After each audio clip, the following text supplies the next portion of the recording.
Well, June has been a funny old first half of the month. I'm just about now to go and sit down and edit my latest photos, actually, a little bit of recording as well, and I'll explain a bit more. But first of all, I'm going to make myself a mug of blueberry and blackcurrant tea.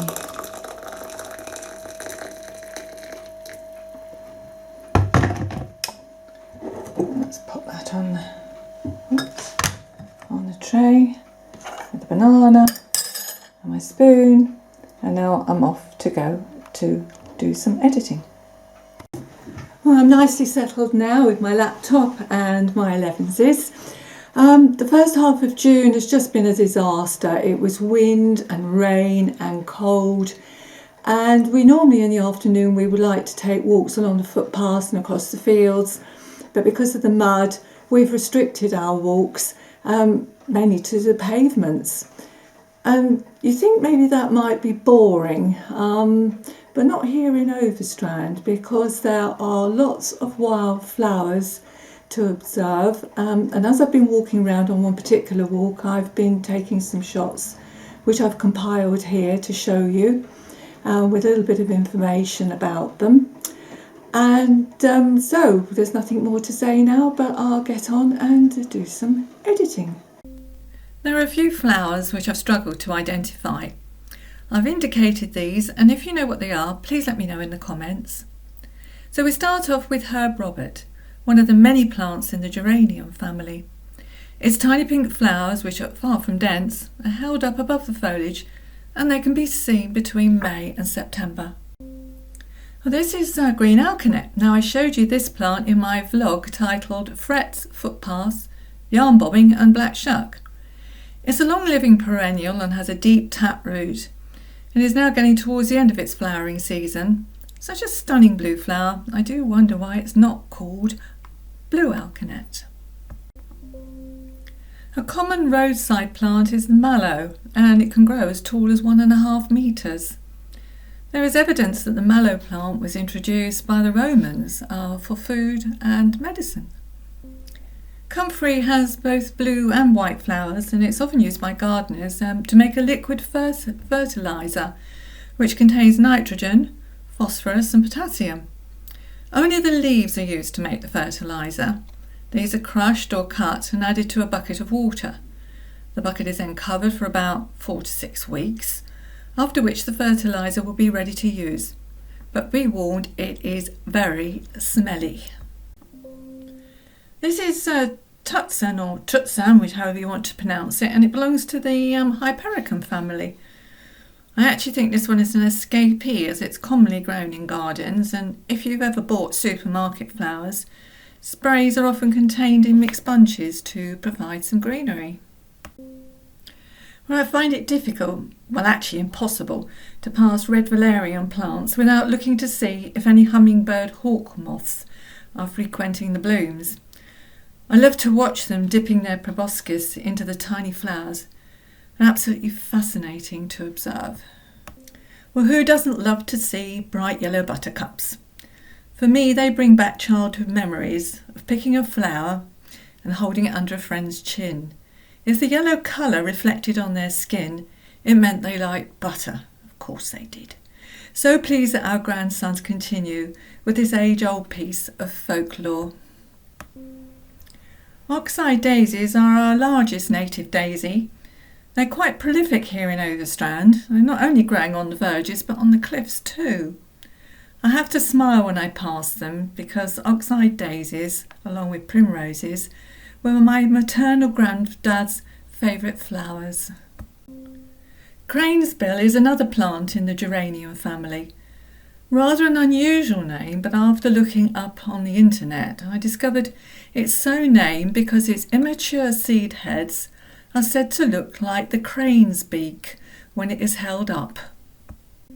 I'm pretty confident I have identified this correctly as a sow thistle. It's difficult to be sure given the number of similar dandelion-like flowers to be seen on verges, in hedgerows and on field edges. If I'm not correct, it'd be really helpful if you could put a comment in the section under the descriptor with the correct identification. Well, I'm taking a pause from showing the flowers. Some of the information I provided doesn't come from my knowledge from it. I also consult books and also look online as well. There's three main books that we have.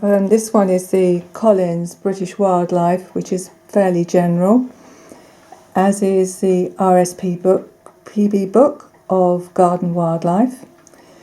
But the one which I refer to the most is Simon Harrop's Wildflower book. And Simon Harrop came and talked to us at the gardening club a few years ago, certainly pre-COVID, and he brought his book with him, and I really just had to buy it. It's very, very, very comprehensive. And if I just show you inside, because it's so quite thick, it sort of gives you a guideline of what pages to go to. If you've got a flower, and you obviously know roughly what it looks like, and the coloration and the leaves. And it's not just at the front of the book. He also has a section here, also at the back. So, to be quite honest, it's pretty well everything you need to know about wildflowers. And Simon Harrop and his wife, they run Natural Surroundings, which features in my very first video where we went to visit early in May. Right, well, I'll carry on now with a few more photographs. The leaves of the black horehound bear a strong resemblance to both nettles and dead nettles. I wondered if this was in the nettle family, but it turns out it isn't. I won't even try to pronounce its family name, which is in Latin. I'll leave you to look this up. This plant originates from the Mediterranean and is globally fairly widespread. With its beautiful white trumpet, these flowers are a delight to see in hedgerows, but bindweed is definitely not welcome in gardens. Extremely invasive. I remember where we lived before, pulling up a whole bucket full of vines each week from the back of a flower border. Our neighbour had left it unchecked, leaving it to make its way under the fence, growing like topsy. I'm not even going to try to identify what type of thistles this is. There are so many different kinds, I can only really hazard a guess by looking at the leaves that it's a spear thistle. Do feel free to add a comment if you're able to identify the one in the photograph. Well, like bindweed, ground elder is a very invasive plant and no friend of gardeners. When we moved here to Overstrand, there was a fair bit growing down the side of the drive. I pulled the leaves off as they emerged, which stopped photosynthesis. Eventually it gave up, and I haven't seen it for years, thank goodness. However, it does have its uses. Left to flower, the stems can be cut and used in flower arrangements. Elderflowers are popular with winemakers, but it's important not to strip plants of all their blooms. Always leave some to develop into berries to make more wine, and of course, most important, it's food for wildlife. The flowers can also be used for making a cordial, and I have a recipe for elderflower fritters. Unfortunately, and probably due to the use of chemicals on fields, poppies are not as prolific as they were in the days when Clement Scott walked from Cromer to Overstrand and sought lodgings at the mill house. It was after his visit that Overstrand was termed as Poppyland. There may not be so many these days, but there are still good splashes of red to be seen in fields and on verges. Well, white valerian is a version of red valerian. Not as common as the red, it's as popular as a perennial in gardens and loved by pollinating insects. The spray of flowers in my photograph had strayed from a garden and was resting on top of one of the village's cobbled walls. Groundsel is a native plant and generally regarded by gardeners as a weed. Easy to pull up, it doesn't present a problem in the same way as bindweed and ground elder do. This plant was managing to find enough nutrients to grow in a crack between tarmac and a cobble wall. Plantains produce a fairly unremarkable flower. It's wind pollinated, which means with our offshore winds it does well in this area. As well as growing in the ground, it can also be found in sand dunes. Plantains certainly like our lawn. I quite often lift them with our weeder tool.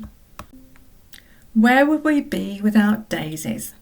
There are many different variants, but the ones in my photograph are the common type and bring back memories of making daisy chains as a child. Last year I purchased Origeron, I hope I pronounced that correctly, Origeron daisies, which I hope will spread under a couple of trees. I also grow the bedding variety to complement winter pansies and bring some early spring colour. Although red campion are said to be rose red in colour, to me the flowers are deep pink. They flower from May to September, but most of the ones I saw were past their prime, and it was just by luck that I found these two blooms. Needless to say, I saw loads in flower on our walk yesterday along paths and across the fields. Well, I mentioned earlier about using books and the internet for identifying flowers and just verifying them as well. But I also have this app called Flora Incognita. And I can certainly recommend this. It's free, which is a bonus in itself, but I've used it several times recently and just checked on the internet to make sure it's telling me the correct information. And it has. So I certainly recommend Flora Incognita.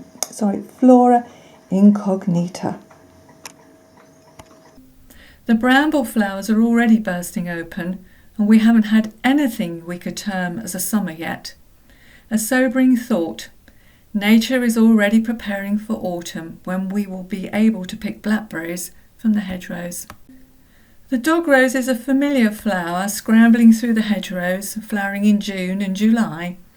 The blooms have a sweet perfume, with colours ranging from white pale pink through to deep pink. Come autumn, here I am mentioning that season again, their colourful hips will brighten the hedges. Rosehip syrup is a valuable source of vitamin C, and back in my childhood, a teaspoonful was a regular weekly vitamin supplement. The fibres from inside the hips can be extracted to provide itching powder. Were you ever subjected to having some put down the back of your jumper by a practical joker? Yarrow is just starting to come into bloom. Usually white, but we have seen some pink ones in the village. It provides a food source for moths, beetles and wasps. Yarrow has been cultivated to provide various coloured blooms suited to a range of climates. I purchased the plant last year from the car boot sale.